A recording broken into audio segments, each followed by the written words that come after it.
the inability to access opportunity and the economic model or the macroeconomic impacts of this policing of creating pockets of poverty with no access to opportunity for any sort of self-actualization and development is striking. I mean, it really, it is a real ghettoization of the world in a way. And I think that that's a hard term to use, but that is what we're seeing in play, where people are trying to migrate out of dangerous situations and are finding themselves compacted into and isolated, sometimes not where they're from as well, while in transit, getting stuck in a certain place. Yeah, and it's no accident. These are actors that coordinate with one another and learn from one another. So shall I continue with our Borderlands presentation here? Please do. All right. So the occupied borderlands. I wanted to I just threw into this presentation. This is a graphic that we just came out from Visualizing Palestine about Israel's Elbit systems in the U.S. southern border. So Elbit is the private security company that designs and constructs these IDFs, these integrated defense towers. So over the years, we're seeing with this network, we've recovered 3,186 human remains in Arizona between 2000 and 2019, most of them through death of exposure. Find the IDF towers. There's 53 of them in southern Arizona, 10 towers themselves on Tohono O'odham land. It's 24/7 surveillance, so around the clock, daily surveillance with a 7.5 meter radius, and a 13 radar radius. So it's a lot of surveillance to be taking place. And images people have seen lately coming out of there in the past year, we've had the arrests of Dr. Scott Warren and 3 other No More Deaths volunteers replacing water in the desert. Those arrests happened coincidentally just hours after No More Deaths posted video of border agents destroying bottles of water. We just recently again have had raids on No More Deaths camps to help migrants. 2 of my friends, Nellie Jo David and Amber Ortega, were recently arrested at the border wall and a protest at the border wall. Currently, construction of the border wall is cutting through some ancient springs and elder remain locations. So people have been actively protesting that in the past few months. So anyway, to get back to the borderlands terminology, occupied Tohono O'odham land is within close proximity to the U.S., Arizona for the purpose of the presentation, in Mexico. We usually, when we do this presentation, do a land recognition too, though while we're on Zoom, I don't know how you do a land recognition. So historically, the O'odham have inhabited an enormous area of land in the Southwest. It extends from south to Sonora, Mexico, north to central Arizona, just north of Phoenix, to west of the Gulf of California, and east of the San Pedro River. The land base is known as the Papagrea, and it has been home to the O'odham for thousands of years. So it cuts through desert terrain and pristine wilderness, but also indigenous territory, specifically the nation. So this cut happened with the Gadsden Purchase of 1853, which is a very important date for Tohono O'odham.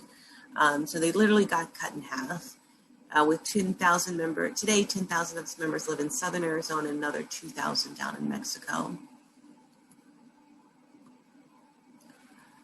So up until World War I, the border was relatively open. There was no physical barriers. There was not barbed wire. Migrants were able to walk back and forth, travel to factories, fields, and home. It was not the biggest deal. After World War I, though, nativism in the U.S. was rapidly on the rise. President Coolidge signed the Immigration Act of 1924, which greatly restricted the immigration of Italians, Jews, and Asians to the country. And with this legislation, the U.S. Border Patrol was born out of white supremacy. In 1948,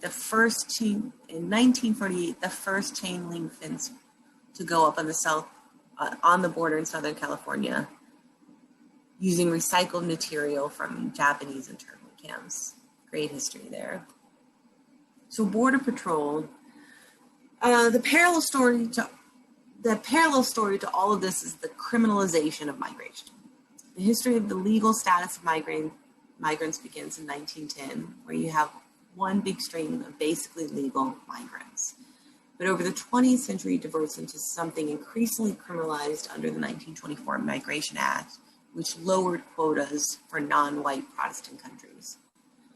Mexico was spared migration quotas because large landowners and factory owners wanted cheap labor. In fact, all of Latin America was exempt from quotas. But in 1924, the Border Patrol was created, not with the Immigration Act, but related to a lot of politics that were going on at the time.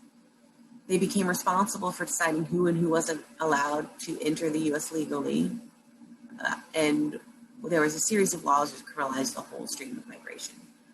By the time we get to the 1990s, most migrants from Mexico are considered illegal or undocumented. So, up until this point, we've got stopping the movement of people on our southern border was not a priority and not that enforced. And then we jumped to the 1990s under the Bill Clinton administration, which expanded border security and strategy along the southern border. So this is called Operation Hold the Line. And then in 1994, we get prevention through deterrence. I'm not going to go into this too much. I think we've lived our lives seeing the buildup of the enforcement of the border. So what does it look like here, though? Oh, excuse me. Placement of border agents directly on the borderline with satellite patrol stations, concentrating tech along the border, walls, sensors, surveillance, aircraft support, outfitting Border Patrol with military-grade weaponry and assault crowd control tactics, particularly dangerous, creating a system of monitoring, stopping and detaining, incarcerating, and moving people through the border, treating the border as a hardened line in the front of a never-ending secure our people, and perceiving and propagandizing immigrants as inherently the enemy to everyday Americans versus a migrant worker or simply just someone seeking a better life for themselves or their family. And I'll just tell you, living in these areas, when I first went to Ajo, Arizona, which is one of the towns near the border, I could not get a sense of like what it was out of my mind until a few days later, and I really realized it really is occupied land. It feels occupied. You see the Border Patrol agent trucks, you see their houses encamped up on the hills, you see and hear the helicopters going over all the time. So the impact on the Odom community, they've been detained and deported simply for traveling on their traditional lands. It's resulted in an artificial division of Odom society. Odom bands are now broken into 4 federally recognized tribes: the Tohono O'odham Nation, the Gila River Indian community, the Achen Indian community, and Salt River Pima Maricopa Indian community. Each band is now politically and geographically distinct and separate. The remaining band, the Hasid Odom, are not federally recognized, but reside throughout southwestern Arizona.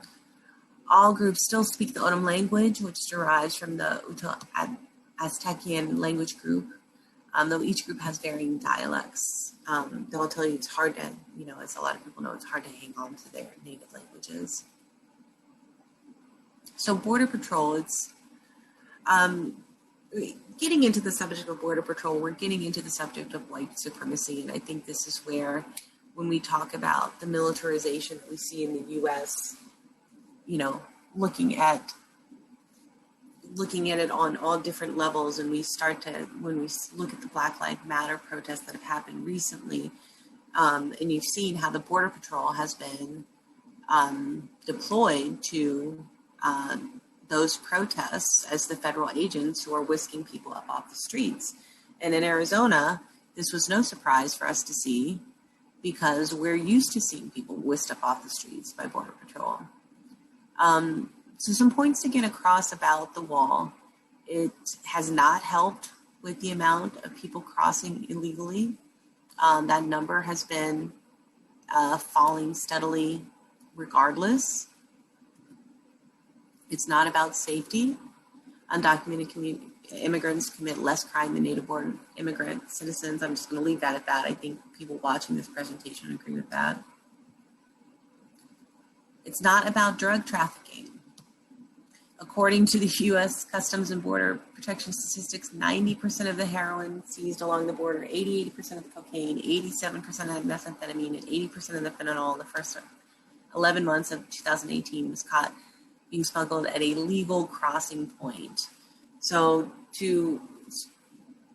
while those numbers are only with drugs that are caught, border experts say the data accurately reflect the way drug cartels successfully smuggle narcotics into the country. So it's not coming through the nation. There's not a reason to have a wall there. That's not how people are smuggling drugs in. So, and yet we see a huge increase in staff and agents on the border between 1992 and now. Ratio of border deaths to apprehensions has gone up. And there's just a huge history of abuse and violence at the border.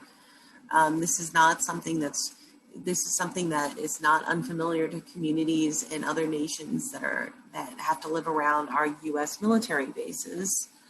But there is just what they call a deeply ingrained culture of violence found in the Border Patrol agency that's out of control and operates with impunity. There's a variety of people that are involved with Border Patrol. There are a variety of agencies. There's a CPB, Customs Border Patrol. There's ICE, Immigration and Customs Enforcement. And then there's U.S. Marshals. The immigration system's embedded within border enforcement. And then there's the private prisons that have pretty much no scrutiny other than media scrutiny. So, ICE private contractors, there are a ton of detention facilities. There are a lot of people making money off of this. It takes a lot of money to catch and detain and ruin the lives of a lot of people. You can see all the different areas that they fall under. Food and commissary, Airmark is there, financial services, you see Western Union, inspections, transportation. You see a lot of big names here, tech and infrastructure, Dell Computing, Microsoft. Detention facilities, Core Civic is one of the huge ones. Geo Group is one of the other enormous ones. Medical. So one of the things we try to ingrain in people is it's not border security, it's border militarization. And it's militarization on all fronts. So in the 90s, the U.S. adopted the idea that crossing the line is a criminal act.